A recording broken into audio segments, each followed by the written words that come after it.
Hi friends, నేను మీ తేజ. మీరు చూస్తున్నారు Teja tech in Telugu channel. ఇది వచ్చేసరికి ట్రాన్స్పరెంట్ వైర్లెస్ మౌస్ అండి. దీని ఫీచర్స్ వచ్చేసి అట్ ఏ టైం 3 డివైజెస్ని కనెక్ట్ చేసుకోవచ్చు. లాంచ్ చేస్తుంటే 2.4 హెడ్జెట్ ఒకటి, బ్లూటూత్ కనెక్షన్ ఒకటి, ఇంకో బ్లూటూత్ కనెక్షన్, 2 బ్లూటూత్ డివైజెస్ వాడచ్చు. మరి ఇక్కడ 2.4 ఈ పిన్ వాడుకోవచ్చు. పిన్ సిస్టమ్ ల్యాప్టాప్ పెట్టి వాడుకోవచ్చు. అంతేకాకుండా మనకి దీని ఫీచర్స్ వచ్చేసి నార్మల్ మౌసెస్ అయితే కొంచెం ఎక్కువ నాయిస్ అనేది వస్తుంది. ఈ మౌస్తో యూస్ చేస్తే బటన్స్ క్లిక్ చేసినప్పుడు నాయిస్ అనేది కొంచెం తక్కువ వస్తుంది కంపేర్ టు అదర్ డివైజెస్. కావాలంటే నాయిస్ అనేది తక్కువ ఉంటుంది.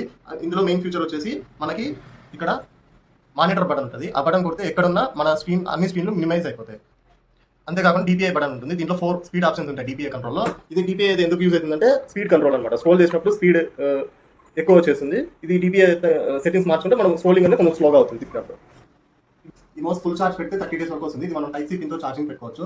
దీన్ని ఫుల్ ఛార్జ్ చేస్తే 30 డేస్ వస్తుంది. అంతేకాకుండా మనము ఇక్కడ బ్యాటరీ ఇండికేటర్ ఉంటుంది. ఇది మనం ఆన్ చేస్తేనే పాయింట్స్ ఉంది. ఇలా మనకు ఇండికేషన్ అనేది తెలుస్తుంది. అంతేకాకుండా మనకి ఇది మెటాలిక్ ఫినిష్తో వస్తుంది. కొంచెం మెటల్ ఫీల్ అనిపిస్తుంది నాకైతే ఇది. అంతేకాకుండా దీని బిల్ క్వాలిటీకి వస్తే సాలిడ్గా ఉంది.